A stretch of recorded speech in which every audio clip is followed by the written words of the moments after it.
जय माता रानी की भक्तों। नवरात्रि के तीसरे दिन माँ के तृतीय स्वरूप माता चंद्रघंटा की पूजा अर्चना की जाती है। धार्मिक मान्यताओं के अनुसार माता चंद्रघंटा को राक्षसों का वध करने वाली कहा जाता है। ऐसा माना जाता है माँ ने अपने भक्तों के दुखों को दूर करने के लिए हाथों में त्रिशूल, तलवार और गदा रखा हुआ है। चंद्रघंटा देवी का स्वरूप परम शांतिदायक और कल्याणकारी है। इसलिए कहा जाता है कि हमें निरंतर उनके पवित्र विग्रह को ध्यान में रखकर साधना करनी चाहिए। उनका ध्यान हमारे इस लोक और परलोक दोनों के लिए कल्याणकारी होता है। इस देवी के मस्तक पर घंटे के आकार का आधा चंद्र है, इसलिए इस देवी को चंद्रघंटा कहा जाता है। इनके शरीर का रंग सोने के समान बहुत चमकीला है। इस देवी के 3 नेत्र और 10 हाथ हैं। वे गदा, बाण, धनुष, त्रिशूल, खड़ग, खप्पर, चक्र और अन्य अस्त्र शस्त्र से विभूषित हैं। अग्नि जैसे वर्ण वाली, ज्ञान से जगमगाने वाली दीप्तिमान देवी है चंद्रघंटा। सिंह पर सवार इस देवी की मुद्रा युद्ध के लिए हमेशा तैयार रहने की है। इसके घंटे की भयानक ध्वनि से अत्याचारी दानव, दैत्य और राक्षस कांपने लगते हैं। नवरात्रि के तीसरे दिन माँ चंद्रघंटा की कथा पढ़ने से या सुनने से ब्रह्मा, विष्णु और महेश तीनों देवों का आशीर्वाद भी प्राप्त होता है।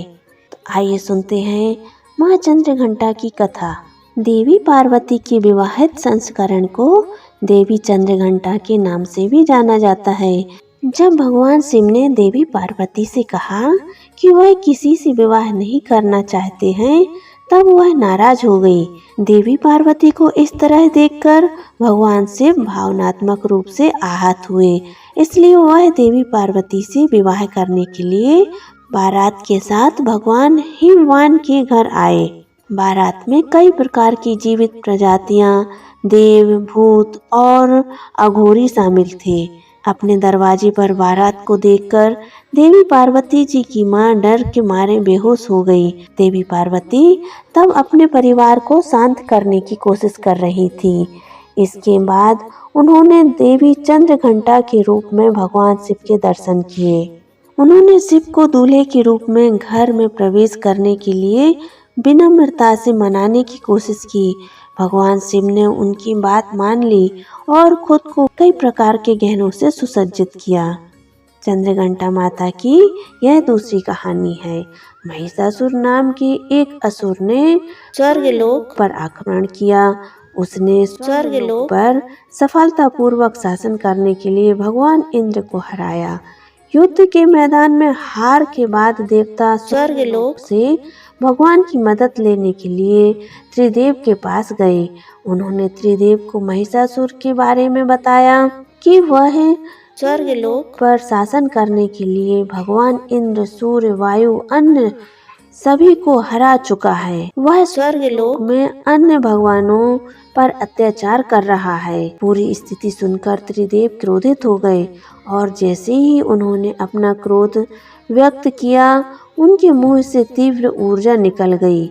यह ऊर्जा सभी दिशाओं में फैल गई थी। तभी सबके सामने उस ऊर्जा ने एक देवी का रूप धारण किया। भगवान शिव ने उन्हें अपना त्रिशूल दिया और भगवान विष्णु ने उन्हें अपना चक्र दिया। अन्य देवों ने भी देवी को अपने सभी हथियार प्रदान किए।